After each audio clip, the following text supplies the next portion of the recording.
Good morning, buenos días. Today we're going to be talking about self-worth. It's a big one. It's a big one, and I think people underestimate that. What does it mean? What does it amount to? And frankly, I've truly have discovered for myself that I've been going around that all wrong most of my life. Self-worth.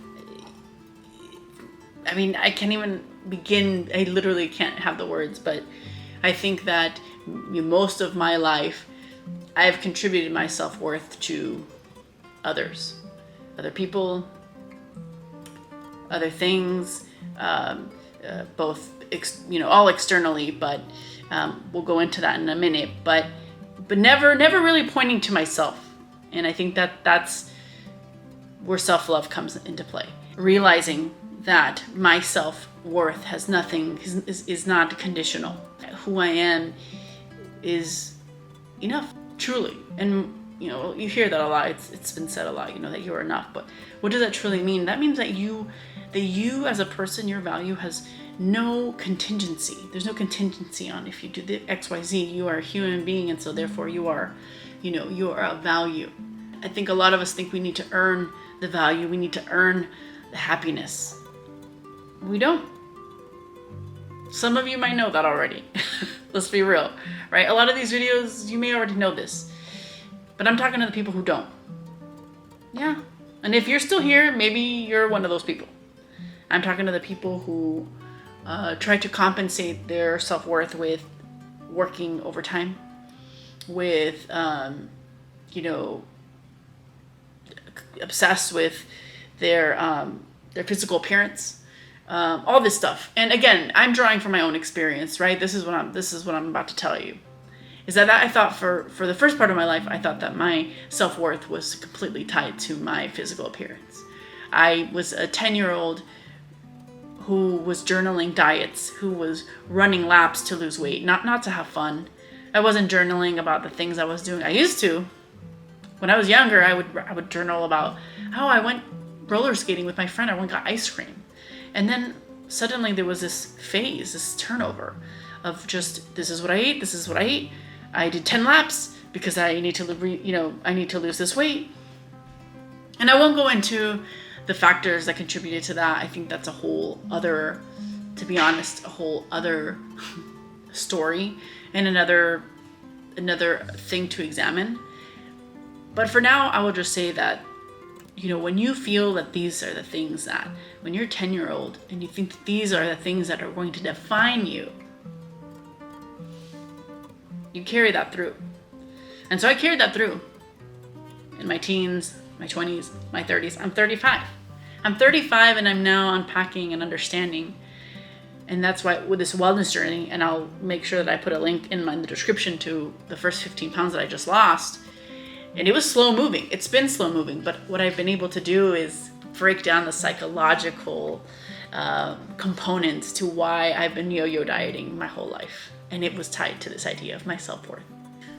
Another part of it was, I grew up in the closet, right? I knew I was gay young, and now that I look back, I probably knew it when I was younger. But being a queer person, living in a Mexican Catholic household, being gay was like the damnation of all damnations. I mean, I thought I wasn't good. I was terrified, to say the least.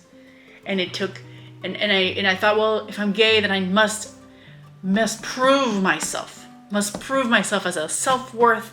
My self-worth needs to be tied to something that has nothing to do with my sexuality. I need to prove that I am a badass. And so what did I do? I became a workaholic, working hard, working day and night, working hard, trying to make external validation. And you mix those two, it is a recipe for disaster. But now I'm here, and I'm happy to share this story with you because I'm on the other side, and I want other people to hear me when I say that your identity, how you cope with things, whether it's food or something else, has nothing to do with your self-worth. Nothing. Totally different. It's funny, I saw a picture of myself earlier this year, and I saw a picture of myself in June, and I was around the same size, but I was happy in the June picture. And to be at this age and to finally kind of start to really understand and to feel and see that, like, for me, like, the weight had nothing to do with how I felt inside. It was powerful for me. And I want that for other people to make that crossover into that stage in their life, and to find ways to, for young people there who, moms who have kids, like, this idea of self-worth and how important that is. It could really change people's lives, truly. So yeah, I mean, it's really important that I get that out there. And yeah, that requires a little bit of vulnerability here, transparency about my own experience, but to know, that my self-worth has nothing to do with these things that I worked so hard over my life to change and mold, and to just let it go and just live as if no one's watching, right? Or live as if no one's hearing you, singing in the shower, and to trust yourself and your capabilities.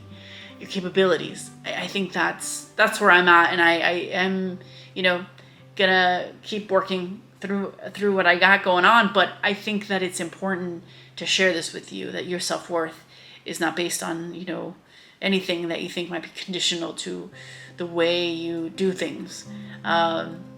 It's just not. In case you were wondering, in case you were hesitating, or in case you're on this journey of trying to figure out what self-love means, what it looks like, what self-confidence looks like, what self-worth looks like, I hope that this video is a step in the right direction for you. As always, I will drop in the description any resources for therapy or any mental health services. But I bid you congratulations that you've somehow found my video and that you're on this healing journey. And of course, if you have any suggestions, leave them in the comments below for other people to check them out. So cheers to you.